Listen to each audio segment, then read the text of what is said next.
anyone who is just now joining us, thank you, Edie, for giving me these great directions in Fort Myers that I never knew about. Anytime. But please welcome me and introducing Edie Betton. She is originally from Indiana and making Southwest Florida her home. In 2006, Edie Benton has over 25 years working with entrepreneurs, businesses, and medical practices.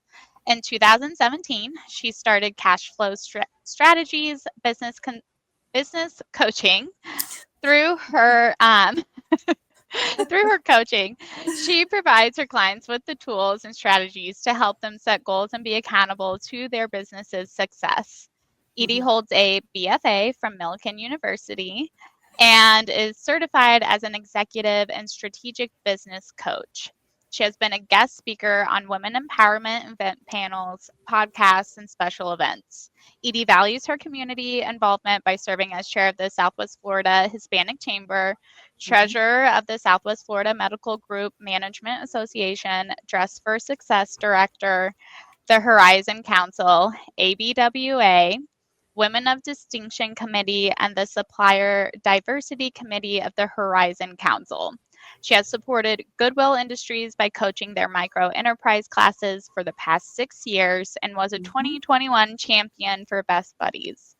She is married to her husband, Alan, and has 3 daughters, Jasmine, Jocelyn, and Jordan. 2 are twins. She enjoys directing local shows, which we were just talking about, performing on stage, and relaxing on the beach while watching our beautiful Southwest Florida sunsets. Welcome, Edie Benton. Thank you. Thank you, Jackie. Of course. Okay. All right. So I'll go ahead, and after that beautiful introduction, which I really appreciate, hopefully you guys are all having a great Happy New Year with 2025. And that's why I wanted to really talk about some better ways of planning and looking at how you can grow your business by also making sure that you review what you did last year in order to plan for this year. So my workshop is How to Be Business Smart, strategies you need to get the best results, and the 4 hours to prepare for 2025.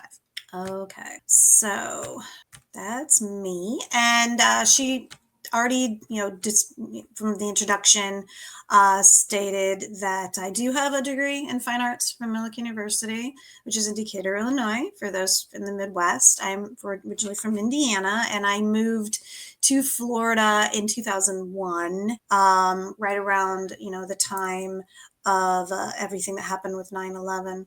And I had been working actually with a collection agency for many, many years called Transworld Systems.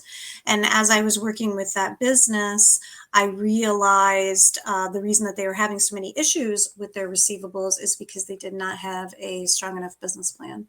So as I started learning more and more about that, I realized I would be better served as a coach, and got certified as an executive coach, and then later on went and became a strategic business coach, and have had my own firm for going on almost 7 years now. And for the people who aren't aware, maybe they're just starting out, can you explain the difference between executive and strategic coaching? Sure. As an executive coach, I focus more on dealing with the owners and their issues, with especially leadership, and how they can work with their teams and get a better response from them. And that's a lot of just direct of working with their own particular weaknesses that they may have as a leader, and focusing that on executive. So it's a lot of the CEOs, presidents of business, especially smaller, medium-sized businesses with the executive. With strategic business coaching, that's kind of anybody can, use help with that. And that is strategic planning and going directly into what works best with the goals that they're trying to put in place with the business that they're either working with directly on a C-level executive, format, or they may be middle management, depending on what their level is with that business. And there are direct ways of handling that when you're putting together your strategic plan and how it fits directly with your business plan, and putting together accountability and the ways that you're going to be able to track it and things like that. Beautiful. Okay. Mm, I don't have a cue, so I'm just yeah. kind of going through here. Okay. Yeah. So already mentioned being a chair for Southwest Florida Hispanic Chamber of Commerce, which is Southwest Florida, covering several counties. One of the things I can tell you about that is I'm actually Italian, but what we do is we strive to be the bridge between the Hispanic and the non-Hispanic businesses throughout all of Southwest Florida. So it's important that we can all, play friendly in the sandbox. Yeah, Um, collaboration is very helpful whenever you're trying to scale, grow, innovate, whatever you're trying to do with your business. The more people you have helping you, the better. And also, too, just because you can do it doesn't mean you should do it. So having the right people to help definitely is important. Very, very true. Very true. And everything that I do, my motivation, my core is community service. I want to make sure that they are getting the best resources possible from that level. So it's a lot more than just working with a client and helping the client. It's how does this benefit the community at large? And with me, it's Southwest Florida. And from there, if I can make a big impact with Southwest Florida, then that'll make an impact with the state of Florida, and then regionally moving on from there, and then, worldwide. So these are sort of my ambitions with that. Dress for Success recently became a board member with them as well. And if you're not familiar with their mission, it's all about bringing women back into the workforce and giving them the tools that they need to be successful, as far as their wardrobe, making sure that they have the right skill set when it comes to interviews, and just how to handle themselves professionally. And that fits perfectly with what I do as a business coach, and also with the different boards that I'm involved in. So I feel like we're making a big, big impact with that. And with the resources that I have available on a Southwest Florida scale, that's really going to help what we can do with Dress for Success in those programs. Horizon Council, this is Lee County where I'm at in Southwest Florida. So dealing with the municipalities, with the Lee County Economic Development Office, all those different programs. So once again, on a community basis and making that impact, that's what, part of being on the Horizon Council is for me. And I have that position as chair with the Southwest Florida Hispanic Chamber, and the impact I can make with that. And I've directed different musicals. I have been acting and singing and dancing pretty much since birth. I went ahead and went to college and got a Bachelor of Fine Arts in Musical Theater, and decided after, getting married, getting out of college, I did not want to go to New York or California. And my passion ended up being coaching and consulting. But the nice thing about it is I still get to do things like this, where I can do workshops and be in front of a large audience, whether I'm on stage or on video or whatever. So all of the skill set that I learned from, musical theater and, being, having that Bachelor of Fine Arts in Musical Theater has helped me to be better with these types of events and platforms. So there's Yeah, that. there are definitely so many transferable skills from doing those types of things that Mhm. a lot of people don't make that connection where you are able to transfer that into, what you're doing, like consulting and coaching or whatever it might be, starting their own business.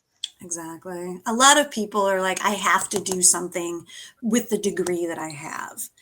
You And do that's not. yes or no. That is not necessarily true. And a lot of what I talk about is going into the trades. Mhm. And there's a lot of schools for trades. And I do a lot with Florida Gulf Coast University. My daughter, who is on the, you see my little arrow? Mhm. That's Jocelyn. These are the Aw, twins. Jocelyn and Jordan. So when I directed Fame, which is the musical, they were Mhm. both in it.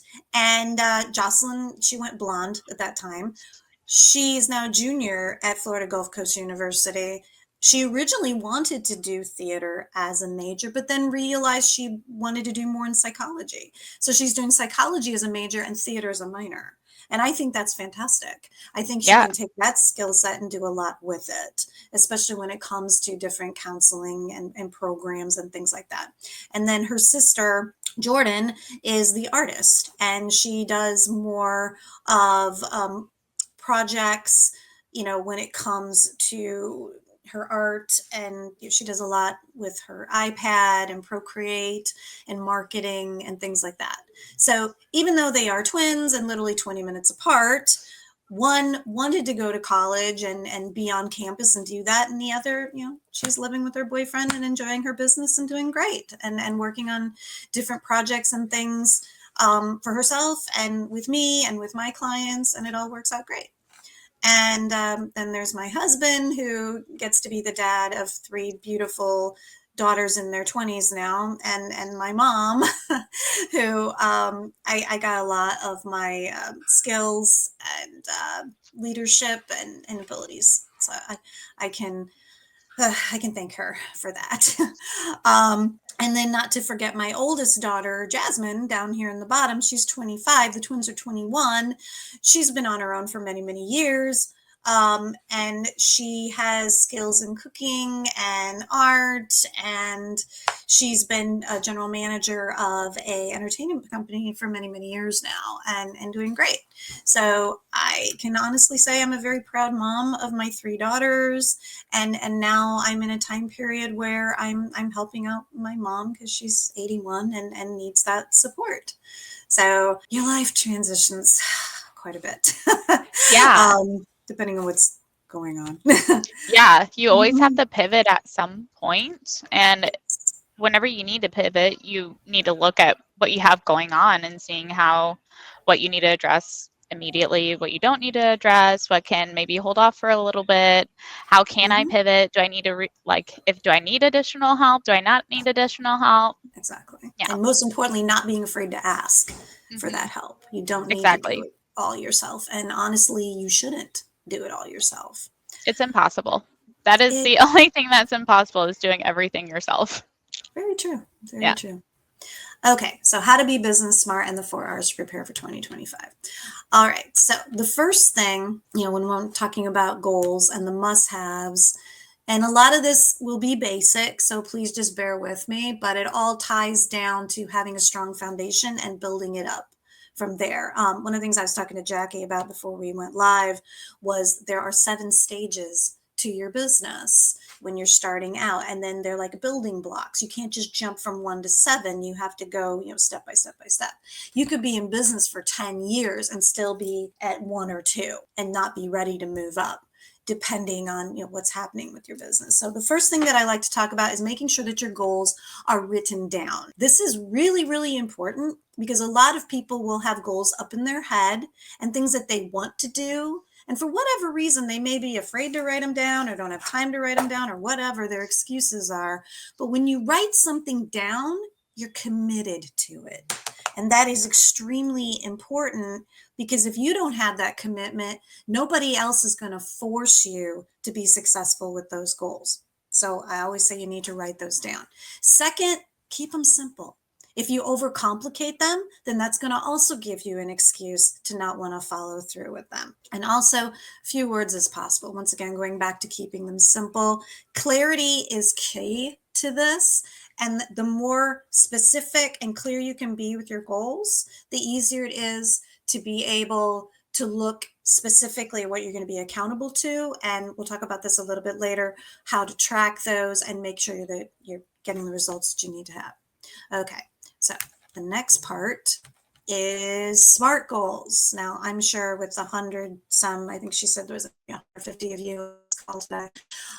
If you're not familiar with SMART goals, you need to be. So what SMART stands for as an acronym is being specific and detailed, measurable, attainable, relevant, and timely. And I'll go over each one of those, individually.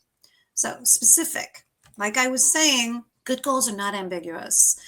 They need to have clear, concise goals that you can set your sights on. But the other part about SMART goals and goals in general is you have to make them personal. If they are not important to you and they do not hit you in your heart, and if they're not internal, you're not going to stick with them. And you can argue with me about this all day if you want to, but I have seen it over the past 25 years. I know what works and I know what doesn't. People that go externally with their goals and are influenced by everybody else, that will only take them so far. They have to have ownership of them, so they have to be internal. They have to, hit them at their heart. Now, when you're drafting your goals, there's the 5W questions. What do I want to accomplish? Why is this goal important? What is your motivation? What is really, really holding you to it? And once again, it can't be just external. It's got to be something that's important to you. You can use external to reinforce it, but it has to start internally. Who's involved with this? And what are they responsible for? Going back to the accountability part. Where is it located? So you have to have the logistics. And then which resources or limits, are involved with this. So there's your 5Ws. Now, measurable. Okay. How much, how many, how will I know what it's accomplished? Okay. Now, goals. A lot of people look at goals financially. They want to know, okay, what's my revenue? What do I need to hit? What kind of sales do I need to have? But the thing about SMART goals is they don't always have to be business. They can be personal, or they can even be a combination depending on what you're trying to do. So depending on if you're going with a revenue goal, be as specific as you can. If you did, 3 million last year and this next year you think you can hit 4 million, okay. But you need to understand why.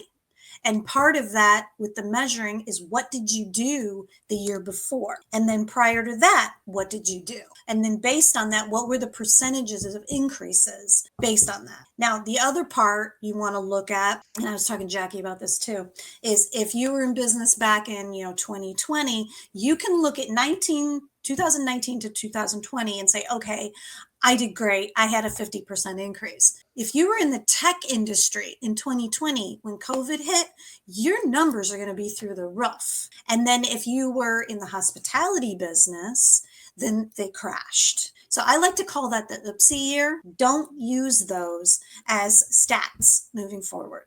You can kind of bypass those because those are not going to be fair, measurements with what you're looking at. You want to look at more of what you did in, 2021 to 2022, and then 22 to 23 and so forth. And if you did more of, say, 30% increase with profits or 20 or whatever, that will give you a more accurate number that you can use when planning out for the next year. Okay. All right. Now, measurable KPIs. Key performance indicators. What were those? When you're doing your tracking and you're looking at your progress, I like to break it down very simply. Like I said, I'll go bare bones on some of these. What is your break even? And based on that break even, that includes what you paid yourself, your payroll in general, all of that. It's all of the pieces included, just not profitability. Okay. Then, and I do this by a traffic light. You have red, yellow, and green. Red means you're at least still in business, or as I like to say, your lights are still on. Then you've got the middle, which is yellow. This is your actual goal that you want to hit with your business. And if you had been tracking 20% year over year, this is a safe bet that you'll do 20% again. So that can be your actual goal. Then you have your stretch goal. This is green on the traffic light. And that can be another, 5, 10, or 15% increase over your actual goal. Where you want to be is somewhere between the yellow and the green. And as you're benchmarking your progress, especially going through the first quarter to the second quarter and so on and so forth, you'll be able to see if that's working for you. Now, stats. You have to know what you did the year prior or prior to that, unless you were a startup. Then the numbers are going to be different. And the only thing you can compare it to is maybe what your competition is. And even with that, you need to make sure that the competition makes sense, that they are also kind of a startup with you, with a similar business, similar clients, and things like that. Now, one final reason it's important to review those stats is it is the best indicator of your perceived value. And that's not just what you perceive your value as, but what clients and customers and all of that. So if you're not doing a competitive, analysis of what's happening, with other markets similar to yours, then you're not going to have the right perceived value. How are we doing on time and everything so far, Jackie? You're doing great. So Okay. we're at 12:22. Okay. Any questions or anything from anybody? Not yet, no. Okay, great.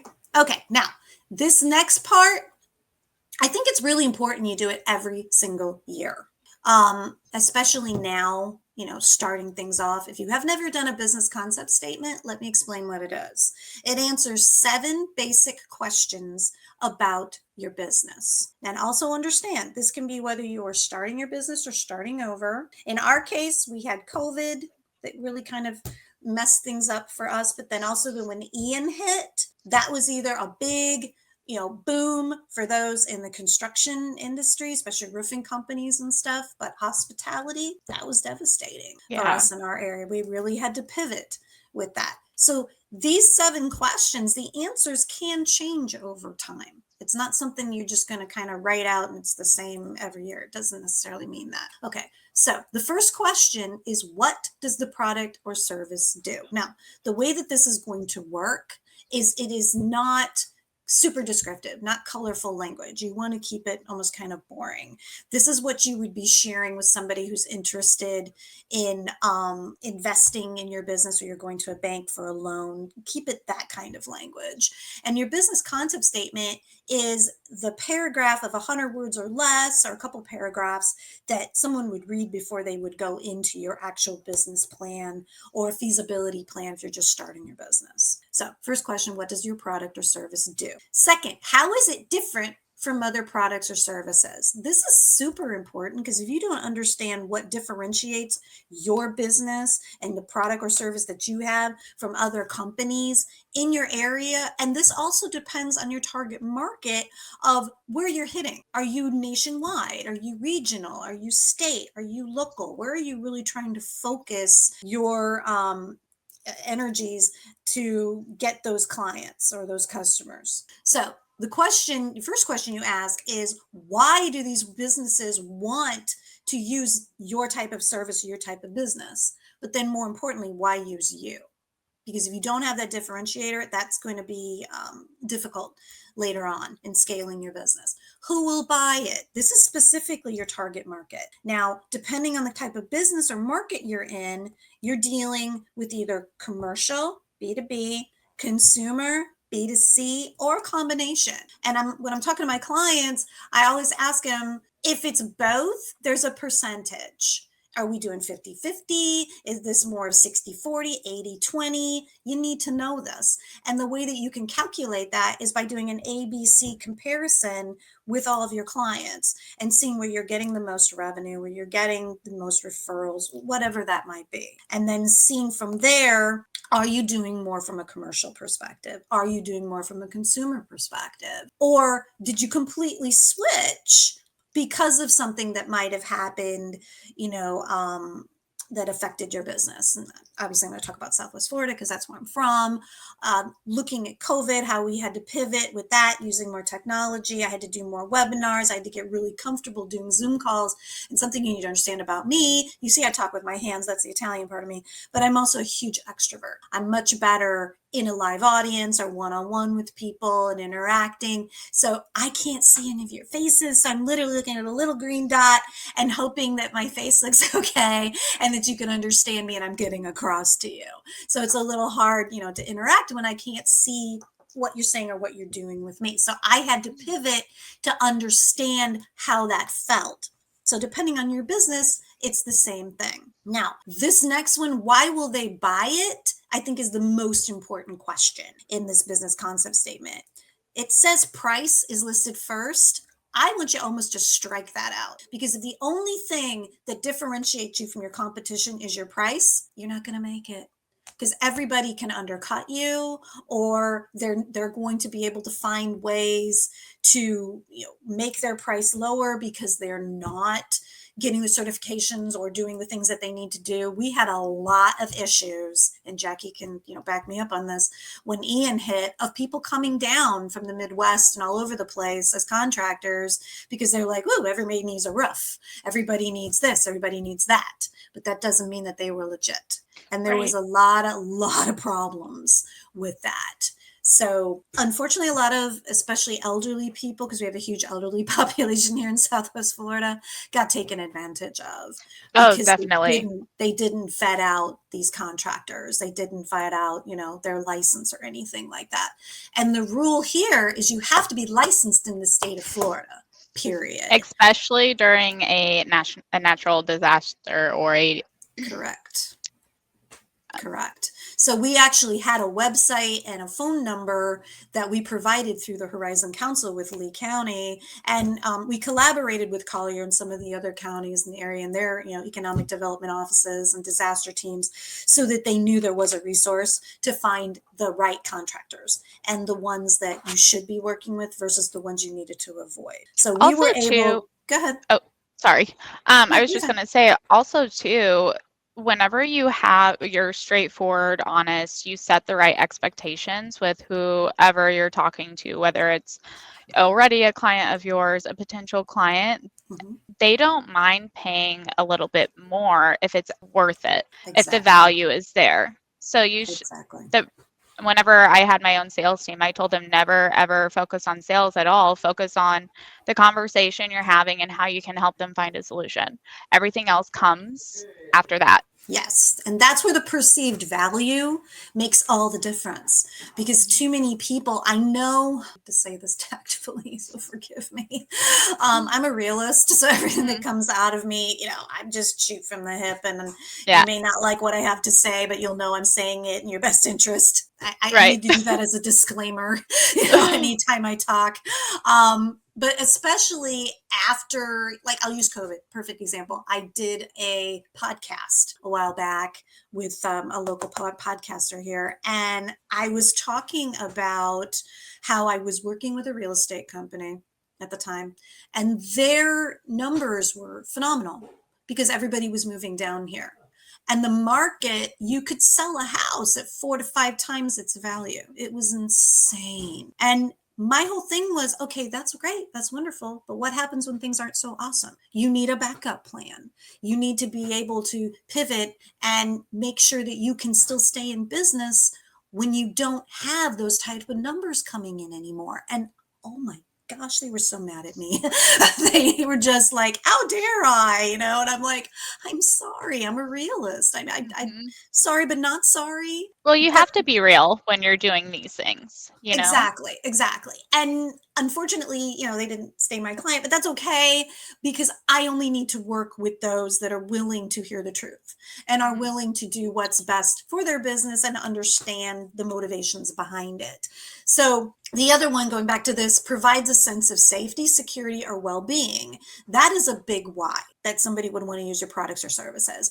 It's a better product or service. Okay, everybody says that. You have to have a legit reason But that how it's is a it better better? product or service. Okay. Yeah. People can literally get um, certificates, they can get all kinds of awards by paying for them with chambers and groups and things like that, but that doesn't necessarily mean they're a better product or service. Right. It has to be legit. A pleasurable experience. A lot of the hospitality people that are on here, they'll go and visit your hotel or your resort or whatever because of that pleasurable Mhm. experience. They're using new technology, huge, especially in the medical field, different areas like that. The tech, if you don't have that new tech, then you're going to be way behind, and you're going to lose the new patients. You're going to lose the new clients and things like that, because they want to be able to have that new technology. And I talk about that a lot, when it comes to AI and how you can use it the best way, without abusing it. Mhm. So there's pros and cons with all of Oh, that. for sure. People get really intimidated by AI because it's Hmm. always changing, it's always updating. It is very hard to keep up with. So it is really important to have these conversations. AI will help relieve the burden of your day to day and allow you to build those relationships and focus on things like this to help increase your brand or potentially bring in more clients for yourself. Or if you don't have AI in your business, you're going to be left behind. Or if you don't have technology in your business, you're going to be left behind. It's going to make it that much harder. So having someone like yourself or myself, it's important to even just have a conversation to see what's a good starting point and then go from there. Exactly. And I'll use a perfect example. A few years back, I was actually the keynote speaker for Hodges University when Mhm. there was still a Hodges University. And I had a lot of really good ideas of things that I wanted to go over. And I had about 10 to 15 minutes that I was going to be able to do this. And for me, that's rough. That doesn't give me a lot of time to cover what I need to cover. Right. And so I went ahead on ChatGPT and kind of typed in what I wanted to talk about, who my target audience was, um, where I kind of wanted to go with my talk. And it gave me some good, key points and worded it out and everything. What it did was it reinforced that what I wanted to talk about and how I wanted to talk about it and the words I wanted to use were accurate. I did not use word for word what it said. I just keyed off of it. And it, Yeah. like I said, it just reinforced that I was on the right track. Too many people I know, and being a business coach, I do a lot on the HR side of things too. So I Mhm. will help with job descriptions and making sure that their ad is good. I do a lot with Mhm. Indeed and that platform, and just making sure that they are hitting the most important features within their job description to get the right people, and that on the deal breakers that there's no exceptions. They Yeah. have to have these things. Now I have seen resumes that I know they took it right off of ChatGPT. I just, and I hate to say this because one of them was a client of mine and English was his second language. Hmm. So I could tell from what he Yeah. wrote out, there was no way that he did that. Yeah. Because I'm like, there was vocabulary in there he couldn't pronounce. It's So, just very easy to catch that. Yeah. yes, and it didn't. And I had to tell him and explain to him this does not make you look good, it makes you look fake. You need to be genuine, you need to be Mhm. honest with yourself and your core values and your business and who you are.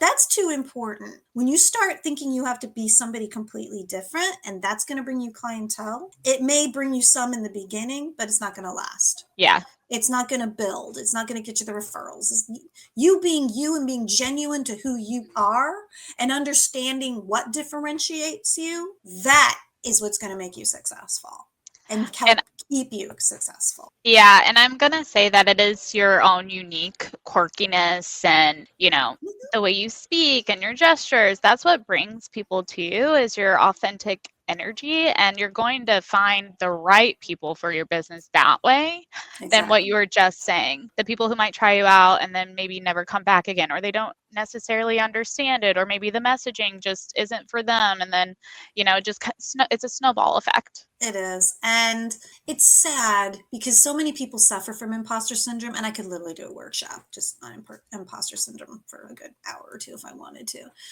because they're so afraid of failure. They're so Mhm. afraid. And what it really comes down to, and I didn't put this in my bio, maybe I should. I'm a firewalker. I did the whole Tony Robbins thing years Mhm. ago, and that was awesome because I can tell this story. There was literally this humongous guy. He was like big and buff and kind of, like Arnold Schwarzenegger, and Mhm. he's 300 pounds.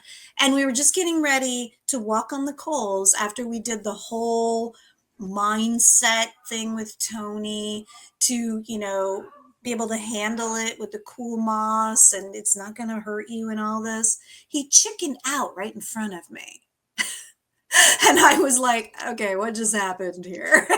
And then I was next. And I was like, oh, no, no. I'm not Mhm. chickening out. I'm ready to go. I am here. I want to go through this. This is a life moment for me. And I walked across those coals, and I'm not going to lie, I did burn my feet. But I found out the reason I burned my feet is I like pedicures. And so I just recently had one before this event. And so, yeah, I burned my feet a They little were bit. a little But soft. I was so very, very thankful and Mhm. grateful that I had that opportunity to do that. And now I can like share with all these other people that have done this experience that I'm a fire walker and I did the UPW Unleash the Power Within thing, in Fort Lauderdale, Mhm. live 2-day deal and got to meet him. And, he apologized for my feet getting burned and gave me books and CDs and stuff at the time. But to be able to say I was genuine and honest with myself. And part of the reason that I did the class and did all that was I was starting to doubt myself a little bit. I was in a corporate situation. It was kind of a boys' club. I didn't feel like I was moving the way I wanted to with this particular company. And I'm like, what should I do? And that's when I learned through that UPW conference that I needed to go above my own regional manager. I'm glad he's not on this call. And go above him and reach out to other regional managers and divisionals and whatever that I was friends with in the company for their support and not let this guy who was actually intimidated by me, it happens, older gentleman, he had daughters of his own and he was trying to treat me like his daughter. And I think he was trying to just protect me in a way, but he also didn't want to see me succeed above him for whatever reason. So I had to learn how to get past that. And I realized it was not a fear of failure, it was a fear of success. And I was actually sabotaging myself. When I found out with that company that I was already on track to have the highest sales in the company, not the region, not the division, the company, I immediately started self sabotaging because I'm like, whoa, what's going on? Something's wrong, something's whatever.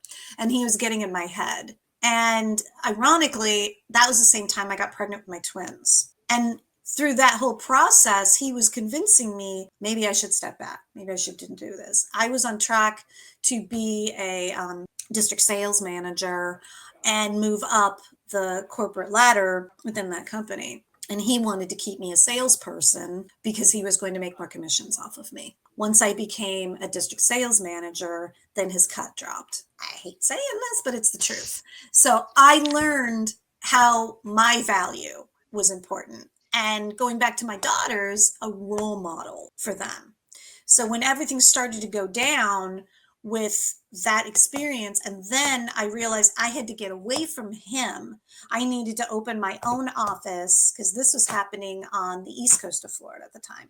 So I moved over here to Cape Coral to the west coast, into Southwest Florida, opened my own office at the time, and basically started from scratch. And it was the best thing I could have done. And after that, realizing maybe my passion wasn't really collections as much as I thought it was, that's when I started researching becoming a coach. And then that took me down that path to become certified as an executive coach and then go into strategic. And, then there's the whole time management. And then balancing it out with being a life coach. All of that went hand in hand in that process. But I had to go through those trials first to understand what my worth was, but also more importantly, making sure I was being a role model for my girls, as well as any woman out there, Yeah. because I've seen what they've gone through with all of that. Yeah, and it is an unfortunate situation where there are people who have either limited or unlimited mindsets where limited, Yes. there's Mm-hmm. always a plateau or something you have to overcome or an obstacle, which those do happen. But whenever you have someone who's limited, it just makes it that much harder for you to move forward or grow or, be put Exactly. into an opportunity. And then you have Yes. the unlimited mindsets where they're there to help support you, be an ally, give you the advice, give you the conversation, let you bounce ideas off. They're there to Yes. really not give you a hand out, but a hand up. Exactly. Exactly. And I like to say it, especially when I'm doing different workshops and stuff, with the chambers and whatever, is going back to the mindset of your vibration, Hmm. and higher vibration people, they're collaborating. They're good with working with each other and supporting each other and not looking at everything as competitive. Hmm. Whereas when you're a lower vibration and you're scared and you have fear, that false evidence appearing real, instead of looking at face everything and rise, it's just that whole mindset thing. Yeah. Um, okay, so that's the biggie with the why. Then the where, that's logistically understanding where you're at and who you want to work with, starting off small because that way you can track it and see how it's working for you. The when will it be ready to be sold? That's how long you've been in business, or unless you're a startup. And then the how it's promoted and sold, that's your marketing plan. And there's a lot of marketing companies out there, and I'm not knocking anybody, please forgive me. But your marketing plan is a good percentage, but it's not your whole business plan. Hmm. It's just part of it. It has to fit in there. And then looking at it from a strategic perspective, how it works for you with that. And does it make sense? So that's all that with the business concept statement, which ties into how is it achievable, how you're going to accomplish this goal, going back to the SMART goals. Is it realistic? Does it make sense? If you've done 20% year over year over year, does it make sense to think you're going to do 100% or more in profitability? Probably not. So you want to keep it, where it makes sense. And then relevant. This is huge. Does it seem worthwhile? And why? Is this the right time? Still going back to what happened with COVID, what happened with Ian, the time of it has to make sense. Does it match your other efforts or needs that you need right now with your business or your personal? Am I the right person to reach this goal? Ooh, I love this question. So many people feel like they got to do it themselves. They're control freaks. So forgive me for saying that, but it's No, so true. I agree. It is You true. need, you have to be comfortable outsourcing and letting people be experts or have their wheelhouse in what they're going to be successful in. Because here's a great book if you've never read it. It's called Good to Great. And what it focuses on is it uses the analogy of a bus. And the first part is you want to get the right people on your bus. But then after that, you get them in the right seats. So Mhm. there's strengths. You're only going to get to great if you're focusing on your strengths. If you are focusing on your weaknesses, the best you're ever going to be is mediocre. So that doesn't make sense. So if you're not an accountant, why are you doing your books? If you're not good, with numbers, why are you involved in that part of it? It doesn't make sense. Focus on your skill set. And if you Yeah. need help identifying what that is, then there's coaches that can help you walk you through that too. Um, Yeah. then there is it applicable to the current socioeconomic environment? Yeah, I know that's a lot of words. Once It's a again, tongue going twister. back to what happened with COVID, pivoting from there, what we dealt with Ian. Oh, how these people in California, I'm praying for you guys with everything that happened, with the fires, how you're going to handle that is worrying about your business right now is important as you just lost your house and how you're going to be able to deal with that. So it has to make sense with that too. Yeah. All right. And then the last part, time bound. If you're not putting a time frame onto these, it's going to be almost impossible to hold yourself accountable to them. So if you've got yearly goals, but or you might have them that are more like 2, 3, 5, 10, whatever they might be. The important thing is you put a date on them. And then whatever they are, you can break them down from there. If it's an annual goal, then from there you can break it down quarterly, monthly, weekly, but as long as you are tracking it. And the other thing that I have to stress is don't try to do more than 3 things at a time. You can't track it. It's not going to Nope. work. If you try to do so many different things, you're going to find excuses to not hold yourself accountable to them. And then they're not going to work for you. And you have to be able to benchmark your progress. The other thing that I talk about is I don't believe in being outside your comfort zone. Now, let me explain why. Your comfort zone, it's not limited. It's not like a box. You don't know how big your comfort zone is, right? Okay. All you know is when you're outside it, it's okay for a little while, but you would literally set yourself on fire at some point to put yourself in it. And that to me doesn't make any sense. So what I believe is the philosophy of taking your comfort zone and growing it little by little by little that you can handle, over time. And it's not a rubber band. It's not going to bounce back. So No. you are growing as a person. You are growing as an individual. Um, the other thing I like to do with clients is they can track their yearly goals on 1 year, but then also have a 3-year goal. It's not too far out there. It's easy to track. And then also on this, you've got your me, your we, and or me, us, and them. Now, me, that was the internal thing I was talking about. When you're doing your goal, it has to be about you. And it's not being selfish, it's being selfless. Okay. If you're not putting yourself first, and you've heard the analogy in any situation, if you're on a plane, you're supposed to put the oxygen on yourself first before you try to put it on a child, because it's not doing that kid any favors if you're passing out. Okay. Right. And it's so true. So with this, you're putting the oxygen on yourself first. So this goal is serving you first. Okay. Then the next one is the we. That can be your team within your company, or it can be your family or relatives or somebody like that. That's the we part of it.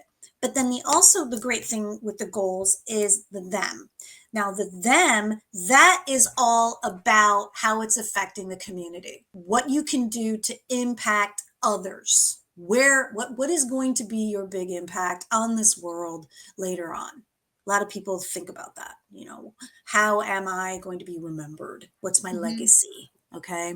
A lot of people have family businesses because they want their legacy to be what they leave with their child. Now, I've also seen it where 2 generations down, they don't even want the business anymore. They never had that conversation. Or they're assuming their kid wants their children, sorry, their child wants this business when they don't. They actually have different ambitions. They're different people. So how can this impact the community? And with me, it's all about Southwest Florida and the impact that I can make. The arts are very, very important to me. So I look at it from that impact. I also look at it from, helping out the women, because I am one, and where that is, and then just Southwest Florida in general, with Lee County and Charlotte County and Collier County, and what is happening with that. And if these impacts are helping from these different levels, then that is going to spill over into the state, into, regions of states, and then nationwide, and then possibly globally. And the cool thing about this is once you start putting plans in place and things start working for you, then you can start putting like flywheels together. Because once they're working, then you can put them in different areas. And that's how you build up from the steps from 1 to 7, because you have these flywheels in place of success. And okay. Now, how am I doing on time? We have 10 minutes. Perfect. All right. Yep. Now, You're doing what's great. the 4 R's to plan for 2025? Now, let me explain what this is. This is the best way to make sure that your 2025 plan is a success. I talk about the foundations already with the SMART goals and that sort of thing, but this is focusing on 2025 specifically. And the way that you do that is, unless you are a brand new business, you've got to revisit your 2024 plan, which also implies you had one. Okay. So let's be honest. And I'm not talking about one in your head. I've had lots of clients over the years where their business plan was literally in their head. And I'm like, you can't do that. It won't work. You Yeah. have no commitment. You have to be committed to it. It's very important. And that is psychological. It's just literally is ingrained in you. And if you want to talk about subconscious and things like that, once you write something down, then it can become part of your subconscious, and then things will just sort of flow. Yeah. Right? You'll naturally be gravitated to start doing those things. Bingo. Bingo. And then your intuition and all these great ideas will start flowing to you, and your chakras will be in line, and everything will be perfect. So revisiting your 2024 plan, what worked, what didn't, why, really being nitpicky with that. And as a coach, I always do that with clients, revisiting their previous year plan so they can be brutally honest with all of it. Hiding things or pretending things didn't happen and then trying to move on and build a brand new plan is not going to help you. That's just avoidance. Exactly. You got it. You got it. You can only dig your head in the sand for so long. It Yeah. won't work. That's where I'm being the realist. I'm like, come on, guys, let's be honest here. Numbers don't lie. Even in the medical field, with a lot of doctors' offices I've worked with over the years, they would make a habit of anything over 90 days writing it off. I'm like, okay, well, that makes your books real pretty, but that number did not go away. It's Yeah. still there. It's still a Hmm. problem. And what it tied back to, especially with medical, is their billing was a mess. They weren't filing claims on time. There was just all this, little by little, just crashing and burning. Yeah. But you could always go back to the resource of what happened and understanding it, the source of it. So Yeah. revisit your 2024 plan. Revise your goal. A lot of times it's just a little tweak, guys. It's not an overhaul. It just needs a little bitty change, little pivot. Okay. And that's a lot easier for you to admit to and be comfortable with. So once you revisit it, then you can look and see, okay, what do we need? Little revisions, but we're not throwing the baby out with the bathwater. Okay. You don't need to completely start from scratch. There's just little tweaks. Now, in some cases, you may need to kick some of those goals bye-bye. They don't make sense. They're not working for you. Going through the SMART goals analogy, if it's not relevant, if it's not achievable, whatever, if the time's wrong, okay, replace it. That's okay. Take ownership of it, replace it with something that you can own, that you can be accountable to, because mentally you have to. If you're holding on to something that you know that isn't working for you, you're going to go into self-sabotage, you're going to start making excuses, and you're going to be miserable. Nobody wants that, especially your family. Okay. Resources. This is huge, guys. Ask for help. The experts in their area, whether they're bookkeeping, whether they're financial, whether they're legal, whether they're whatever. Now, as a business coach, I like to compare myself to the hub of a wheel, and you've got all the different spokes, but I also like to use the analogy of a ship, and I say a pirate ship, or just a big ship in general. And I always ask people, who's the most important person on that ship? And 9 times out of 10, what do you think they say, Jackie? They say themselves. Well, who's the most important person on the ship, though? Who do they The think is the most captain. important? The captain. Yeah. Why? He steers it. Right. He's important. He has a role. Just like you as a business owner or a C-level executive or whatever has a role. But the most important person on that ship is actually the dude that's up in the crow's nest. Why? He looks out for everything. He's aware. He can see everything. He can see everything out around the ship, and he can see everything that's going on in the ship as well. The only thing he's not aware of is if you're like hiding in a cabin. Right. Okay. But I consider myself that person up in the crow's nest because I can see everything that's going on and be objective to it. Mhm. So these resources, they're third party people that you bring into your business that will help you because they have that wheelhouse. They understand it, but it has to complement the strategic plan that you have in place, which also implies you have a strategic plan in place. Yeah. And Okay. it also, too, gives anyone an unbiased, emotionally detached, straightforward Yes. opinion with real data behind it. Correct. You got it. You nailed it. And that's the thing that I like about being a coach is I am unbiased. I am there when it comes to their team and their employees and things like that. I'm going to put the owner or the president, the C-level exec ahead based on that. But I'm also going to hold that person accountable going back to when they hired him. Did they understand the job description? Were they held accountable to knowing what they were going to be accountable to? Was this broken down? Was this explained? And it wasn't just, read the handbook. It's like, did they sign off on it? Did you do performance reviews with them since they've been an employee? You have to be held accountable to that. It's not fair to throw your employees into the fire if they didn't know what they were supposed to be doing. It's just being Right. fair. It has to tie in, it has to make sense. Which another basic is a lot of businesses, when they're talking about their plans and stuff, they have their mission statement. The mission statement is external. That is your clients, your customers, anybody on the outside of your business, what you want them to know about you and where you plan on taking your business. But what I believe is even more important is your vision statement. That's internal. Mm-hmm. That's you, that's your team, understanding what you're about, your core values. Have you done that exercise? Is everybody on the same page with that? Do they feel like they are part of it? Did they take ownership with it? Because if you don't have that and your culture doesn't make sense and it's shot, you do not have a strong foundation. You can't build off of that. And that's one of those flywheels in your success of being able to scale your business. So resources, huge, very, very important. Never be afraid to ask for help. Okay, so when you're in the process of growth, finding mentors, coaches, and communities that help and support your vision is a must. Okay, now the 4 R's, going back, you should then work on your mission. Oh, I just said that. Okay. I get ahead of myself. Do they I correlate do with your too. current business model? Where are you at with are you a startup or start over? You have to identify where, and be honest, where you're at in your business. Just because you've been in business for 10 years does not mean you're scaling it. You could be still in a startup mode. Mm-hmm. Depending on your mindset, you could be stuck and still trying to figure it out, but that's okay. That's why you bring in mentors and coaches and people like that to help you identify it, to see, where your blocks are, what's happening Mm-hmm. with all that. Are you ready to take advantage of opportunities and scale and grow your business? How do you know if this is accurate? Okay.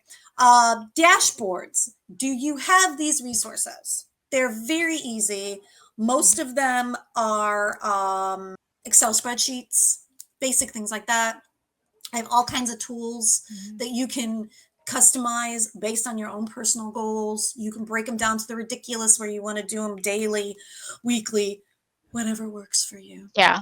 As long as you are tracking it and you're seeing some progress and it's making sense, and if you have a team, where it fits into it, because part of that scaling is you're not doing it on your own forever. You can't.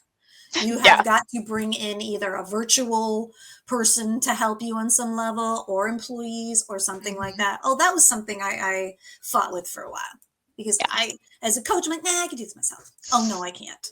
Once No. you're at a successful level, it's like, oh, no, no, no. Once I need at a certain admin. point, delegating is your friend.